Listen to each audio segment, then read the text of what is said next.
Halo teman-teman, kalian udah pada tahu belum sih mengenai terbentuknya Amerika Serikat, Kuba, dan juga Venezuela?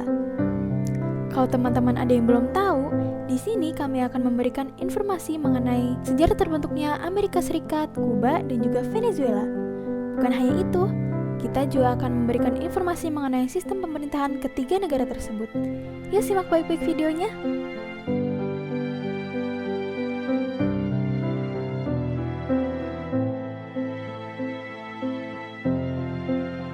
Pertama, kita akan membahas mengenai sejarah terbentuknya Amerika. Gimana sih sejarah terbentuknya negara Amerika? Let's go check it out.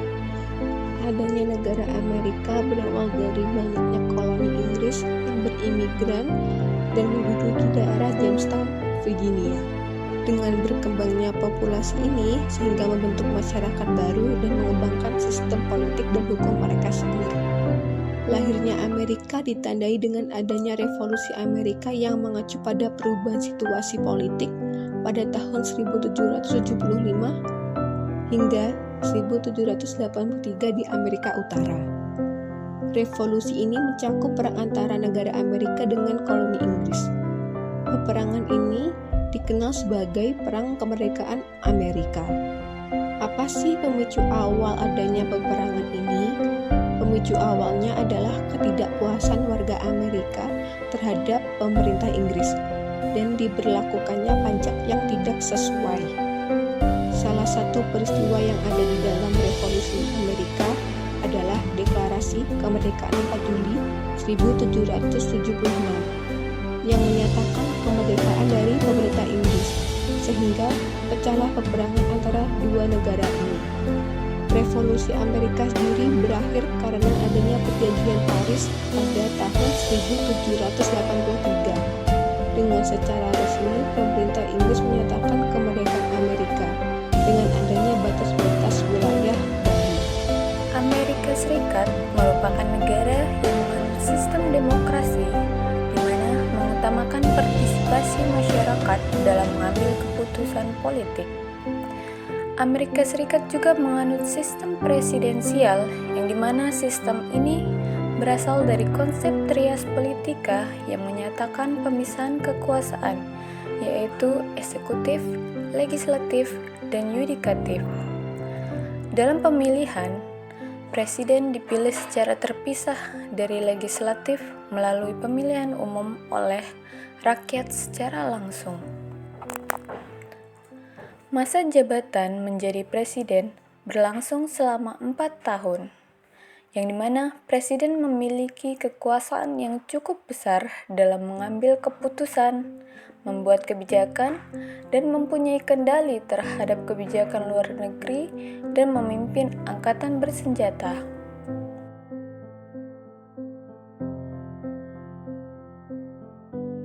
Nah teman-teman, sekarang waktunya kita untuk membahas mengenai Kuba. Mulai dari sejarah terbentuknya dan juga sistem pemerintahannya. Pertama, kita akan membahas mengenai sejarah terbentuknya Kuba. Sebelum kedatangan penjajah Eropa, Kuba ditinggali oleh orang-orang Taino dan Ciboney. Kemudian, Spanyol mulai mengunjungi Kuba pada abad ke-15. Setelah itu, para penjelajah dan ekspedisi Spanyol menuju benua Amerika dan menjadikan Kuba sebagai tempat persinggahan bagi mereka. Dan saat itulah, Kuba mulai dijajah oleh bangsa Spanyol. Perang 10 tahun terjadi pada tahun 1868 antara pemberontak Kuba dan pemerintah kolonial Spanyol, yang dimana pada saat itu Jose Marti yang memimpin perang kemerdekaan kedua melawan Spanyol pada tahun 1895. Namun pada akhirnya perang berakhir dengan kekalahan pemberontak. Pada tahun 1898, Amerika Serikat memulai perang dan berhasil mengalahkan Spanyol. Pada tahun 1959, terbentuklah gerakan revolusioner yang dipimpin oleh Fidel Castro. Kemudian, Amerika Serikat menjadi marah karena pemerintahan Fidel Castro yang menasionalisasikan industri dan aset Amerika Serikat di Kuba setelah mengambil alih kekuasaan. Pada tahun 1961, Amerika Serikat memulai upaya untuk menjatuhkan pemerintahan Castro. Sayangnya, selama bertahun-tahun, hubungan antara Kuba dan Amerika Serikat tetap tegang. Pada tahun 2014, Presiden Amerika Serikat yaitu Barack Obama mengumumkan normalisasi hubungan dengan Kuba setelah lebih dari 50 tahun konflik. Namun, di tahun 2017, Presiden Amerika Serikat yang baru yaitu Donald Trump membatalkan kebijakan normalisasi hubungan tersebut dan memperketat sanksi ekonomi terhadap Kuba. Saat ini, Kuba tetap merupakan negara sosialis, satu partai yang dipimpin oleh Partai Komunis Kuba. Meskipun sistem pendidikan dan kesehatan gratis, negara ini masih menghadapi masalah ekonomi dan kebebasan sipil yang terbatas.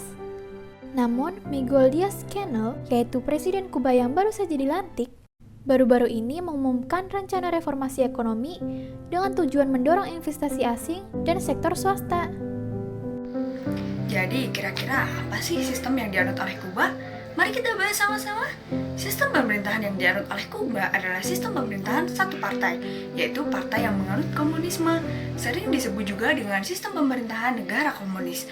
Pemerintahan komunis Kuba memiliki sistem presidensial. Dalam sistem ini, presiden berfungsi sebagai kepala negara dan kepala pemerintahan. Majelis Nasional Kekuatan Populer adalah lembaga tertinggi negara. Dalam sistem presidensial, presiden memiliki kewenangan legislatif dan eksekutif, serta hak untuk memberlakukan atau mencabut hak berpendapat menurut Undang-Undang Dasar, Undang-Undang, atau peraturan. Dalam sistem parlementer, sebaliknya, presiden hanya berfungsi sebagai representasi kepala negara dan tidak memiliki otoritas legislatif yang sama seperti presiden dalam sistem presidensial. Kemudian yang terakhir adalah Kuba sebagai negara kesatuan yang terdiri dari Isla de la Juventud.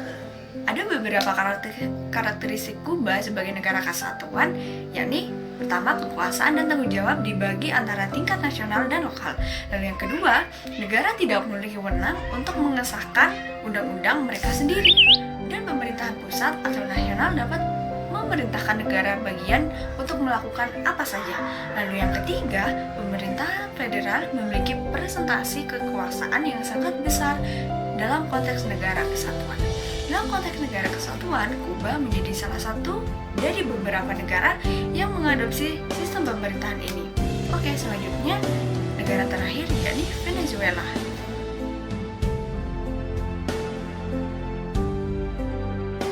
Nah, negara terakhir yang akan kita bahas adalah Venezuela nih teman-teman. Venezuela sendiri awalnya merupakan negara bekas jajahan Spanyol. Pada abad ke-15, penjelajah Spanyol tiba di wilayah yang sekarang menjadi Venezuela. Mereka menemukan suku pribumi yang tinggal di sana seperti suku Arawak dan Karib. Spanyol kemudian menjadikan wilayah ini sebagai bagian dari Kekaisaran Spanyol dan melakukan penjajahan selama beberapa abad. Pada awal abad ke-19, semangat kemerdekaan mulai muncul di Amerika Latin termasuk Venezuela sendiri. Pada tahun 1811, Venezuela menyatakan kemerdekaannya dari Spanyol dan mendirikan Republik Venezuela yang pertama. Jadi bisa disimpulkan bahwasanya negara Venezuela ini merupakan negara yang awal terbentuknya berdasarkan transformasi, yang mana negara Venezuela sendiri awalnya merupakan negara bekas jajahan Spanyol, namun pada akhirnya mereka menyatakan kemerdekaannya dan mendirikan republik mereka sendiri, yaitu negara Venezuela.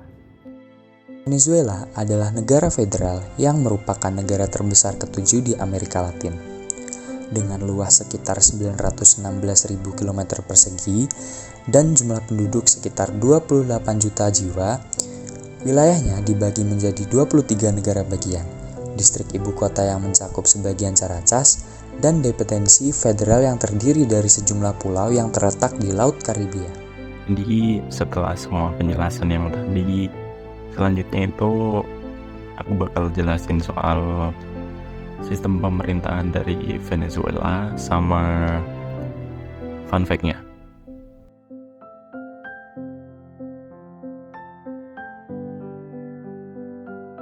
Jadi setelah membahas sejarah negara Venezuela, sekarang kita akan membahas mengenai sistem pemerintahan yang dianut oleh Venezuela.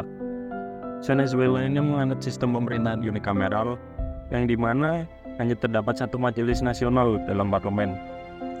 Venezuela mengadopsi sistem demokrasi liberal multipartai dan melakukan pemilihan presiden setiap 6 tahun sekali dengan melibatkan partisipasi politik dari masyarakat. Di Venezuela sendiri ada 2 blok yang berseteru. Yang pertama itu dari sayap kiri berideologi sosialis dengan partai utamanya adalah Partai Sosialis Venezuela, dan yang kedua adalah blok oposisi yang dikelompokkan ke dalam aliansi Mesa de la Unidad Democrática. Nah, dua kelompok ini tuh mulai tahun 2013 sampai 2017 mereka ini terus-terusan berseteru buat memperebutkan kekuasaan parlemen di Venezuela.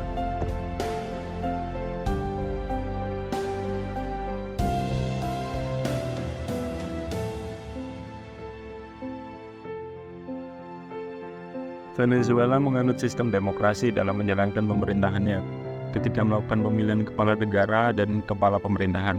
Namun, meskipun Venezuela telah lama mengadopsi sistem demokrasi, negara ini mengalami krisis politik dan ekonomi yang parah dalam beberapa tahun terakhir. Pergeseran di era pemerintahan Presiden Nicolas Maduro, kegagalan ekonomi yang meluas, inflasi yang tinggi, dan pembatasan kebebasan politik telah menyebabkan kekacauan sosial dan ketidakstabilan politik yang signifikan. Presiden Venezuela Hugo Chavez dan Nicolas Maduro telah memutarbalikkan demokrasi untuk mencapai tujuan otoriter. Para pemimpin yang dipilih secara sah ini menggunakan cara-cara demokratis untuk melemahkan supremasi hukum dan demokrasi itu sendiri. Secara kolektif, Chavez dan Maduro telah memerintah Venezuela selama lebih dari 20 tahun. Namun, negara-negara demokrasi di seluruh dunia masih kesulitan mencari cara untuk mengeluarkan negara tersebut dari krisis dan memulihkan ketertiban serta supremasi hukum yang sejati dan berprinsip.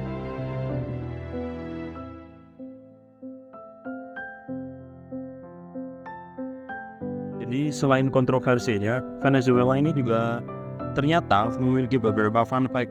Yang pertama itu, Venezuela ternyata jadi negara yang memiliki harga bahan bakar fosil paling murah di dunia. Yang kedua, Venezuela punya cadangan minyak terbesar di dunia dan merupakan anggota pendiri OPEC. Yang ketiga, Venezuela ini adalah negara pertama yang menghapus hukuman mati pada tahun 1863.